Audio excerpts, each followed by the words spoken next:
Hi everyone, welcome. This is just a short lecture on trauma and ethical practice with trauma survivors.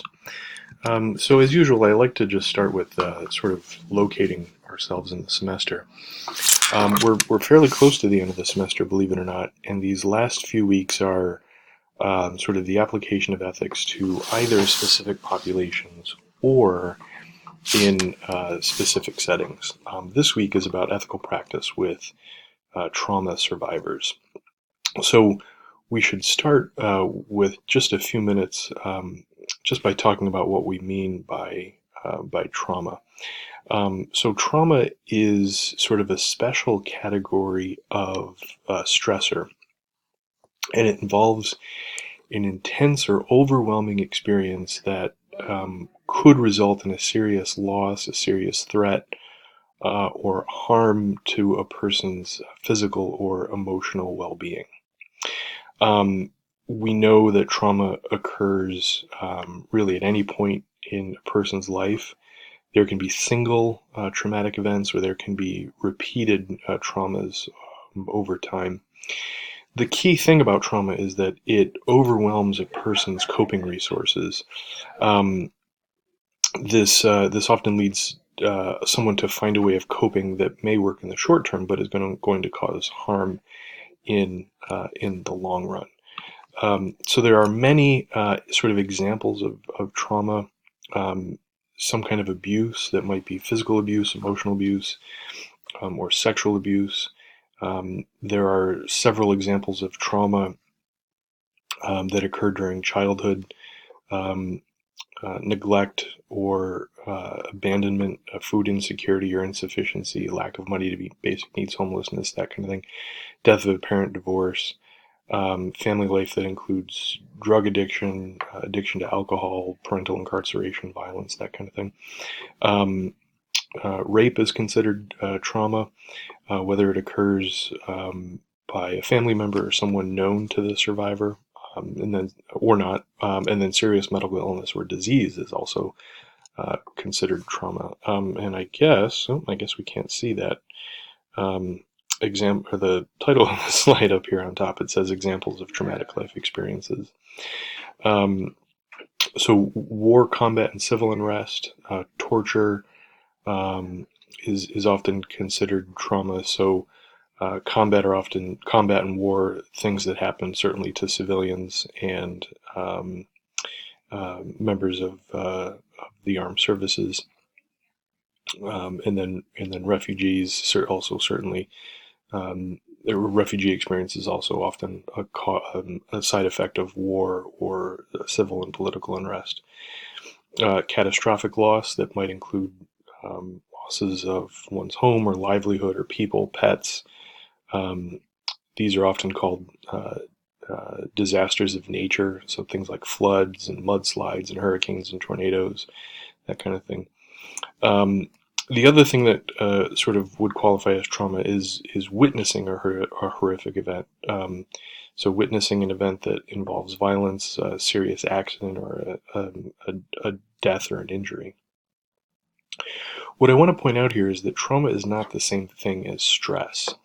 We all experience stress, and traumatic stress, which is the technical name for trauma, is really sort of something different.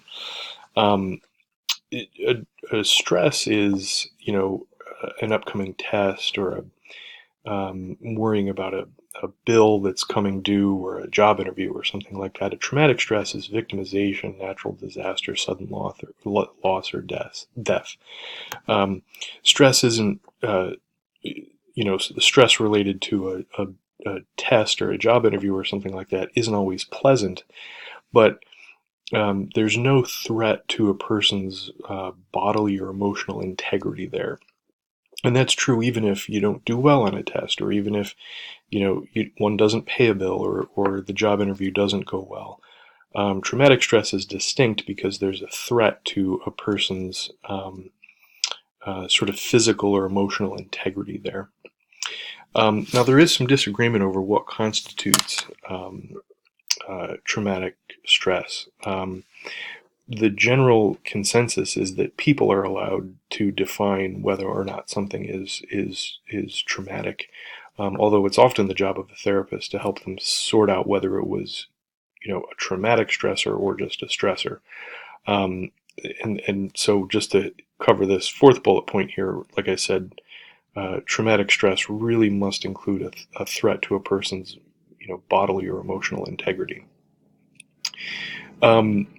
Families are often experience the consequences of trauma. There's this thing called secondary traumatic stress or vicarious traumatization, where people who didn't directly experience the traumatic event start to experience or start to report symptoms of trauma. And that's through hearing about the incident from a loved one, or even just sort of living with the loved one who survived trauma. That's detrimental to families, but families can also transmit intergenerational or historical trauma. This is particularly true for members of certain minority groups like First Nations, Native Americans, African American families, and so on. Families, though, can also, I'm now talking about the second bullet point, family members can also sort of be detrimental to the survivor of trauma if they don't acknowledge that a traumatic experience is judged by the survivor to be traumatic. Now, before we get into the ethical principles here, the one thing I want to mention is that we used to think that trauma was extraordinary. It wasn't experienced. It wasn't experienced very often. However, we know now that's really not the case. It's commonplace for people to experience trauma. The literature is somewhere around 2/3 to 75% of people experience at least one traumatic event in their lives. And what that means for social workers is that it's more likely for us to encounter someone who has experienced trauma or survived a trauma than not. So the odds are that a person sitting in front of us for therapy, if we know nothing about them, odds are it's a safe assumption that they've survived some kind of trauma, whether they want to acknowledge it's traumatic or not, or whether or not they want to disclose it. So a couple of key ethical principles here, and this is where I'll conclude this presentation. Fortunately, working with trauma survivors, there really are very few sort of ethical dilemmas that the situation is going to create for us. The ethical dilemmas that are involved with trauma survivors are often things that social workers create for themselves. And I'll get to those here in a second. But our primary responsibility is listed in section 1.01. Our primary responsibility is to promote the well-being of clients. Trauma has all kinds of really negative consequences, including disturbances of mood and affect, substance abuse. It threatens relationships and sort of one's social well-being. And so our primary job is to help clients repair those kinds of things and get to a place where they're feeling better. The other two, I think, relevant ethical principles are sections 1.06 and 1.07, and those are conflicts of interest and privacy and confidentiality.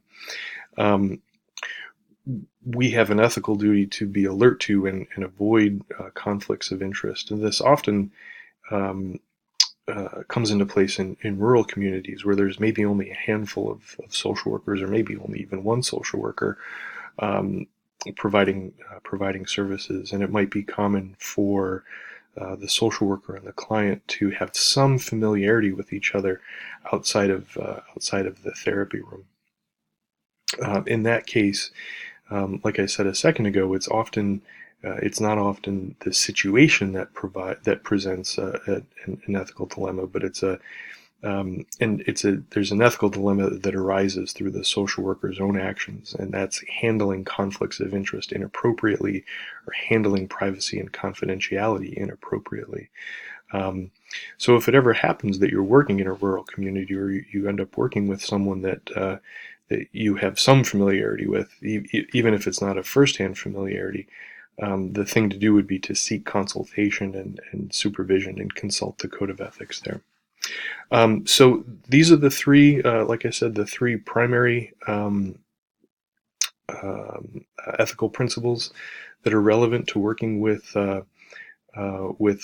individuals and families who have survived traumatic experiences.